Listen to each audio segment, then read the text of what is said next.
Hello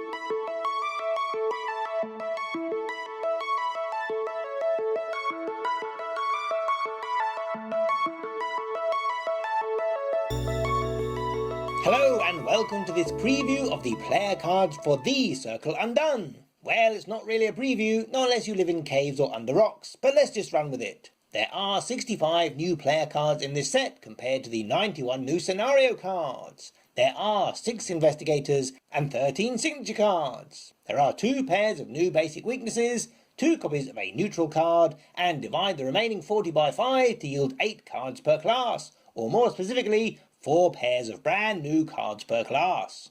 And they are brand new, as the deluxe boxes don't have upgraded versions of existing cards, apart from the Dunwich Legacy with its level 0 and upgraded versions of Taunt and that footballer fella.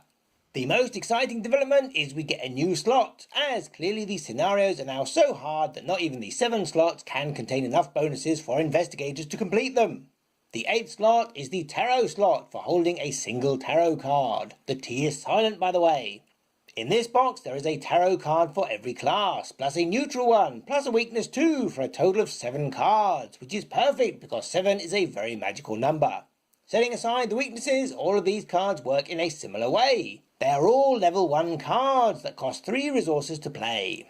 They grant a constant bonus and have an identical reaction ability. 4 of the class cards are tied to a particular stat, and the survivor card increases health and sanity. The neutral card is slightly different in that it will give you a bonus action at +2 to your skills, but only during your turn. Then it is removed from the game, thus making way for a second copy or a different tarot card. The reaction ability says when the game starts, meaning the scenario itself, not during setup, you may put that tarot card into play. Because it uses the phrase put into play, you don't need to spend an action or pay the resource cost. Each card except the weakness is a level 1 card, meaning 2 things. Firstly, this stops the Dunwich investigators taking all of them and hoping to get lucky on turn 1. Secondly, you can't have them in your deck at the start of a campaign, except if you're Father Mateo, who only gets to take the neutral and mystic version, sadly. But these are still powerful boosts when playing solo. But what about Lola? Potentially she could have all of them in her deck, and as they are constant bonuses, they won't be shut off when she switches role. But with only a single tarot slot and no icons on any of the cards, she may be stuck with a lot of inert cards clogging up her deck, or worse still, her hand. The next set of matching cards we have are these skill cards here. Setting the mystics aside for a moment, each has a skill icon which the particular class is good at, such as Guardians and Combat, Seekers and Intellect, and one that they are not too good at, like Survivors in Combat or Rogues in Intellect. These icons will increase the more or less of something you have at the time. So if the investigator with the Seeker card had 3 or fewer cards in their hand, Curiosity would only use the printed icons when committed to a skill test. If they had between 4 and 6 cards in hand, then you would double these icons. And finally, if they had 7 or more cards in hand, then treat Curiosity as having 3 of each icon on it. The Guardians use health and sanity, the Rogues use resources, and the Survivors, because they are awkward sons of Byakhee, reward you with having less items. If you had 3 or more asset cards with the item trait in play, you would just use the icons printed on the card. If you had exactly 2 item assets, then you would double these icons. And finally, if you have 1 or no item assets in play, count able-bodied as having 3 of each icon. Because there are only 4 skills, yet 5 classes, the Mystics have a wild icon, and Prophecy gains more icons according to the amount of Doom in play. And do remember, Doom can be on any card, not just the agenda card. Handy if facing off against cultists, or if playing with Marie or certain Mystic allies. But do compare it with Unexpected Courage.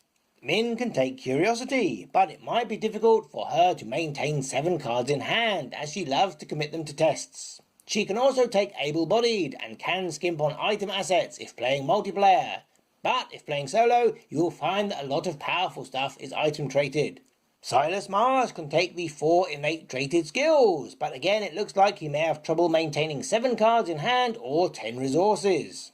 Most of the remaining cards are event cards, with Guardian and Mystic having 2 and thus getting no asset cards. Have you noticed how cheap this set is? Unusually, the Mystics come out quids in, and the Seekers are out of pocket by a long shot.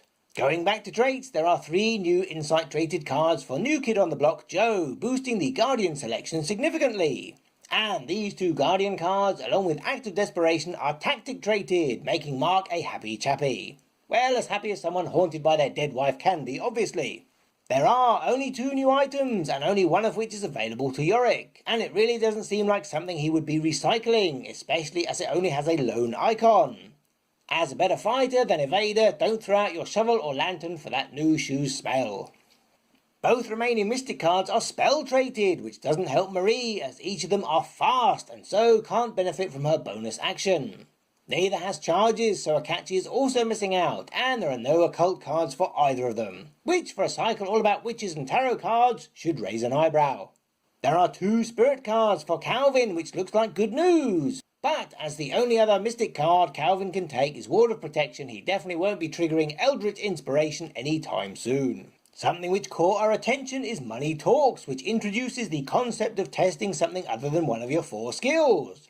This may be a one-off, or we may see other things being tested like health and sanity, clues, doom, cards in hand, or any other variable component of the game. Something to look out for, definitely. As we mentioned, there are 2 pairs of basic weaknesses, one of which is a tarot card, and significantly less offensive if you aren't playing any other tarot cards. The other of which makes you or anyone at your location fail ties as opposed to succeed on them. That's it for the player cards. We wouldn't recommend this as your first purchase after the core box, as there are no allies, no real healing, no weapons, and other than Act of Desperation, no offensive capabilities whatsoever.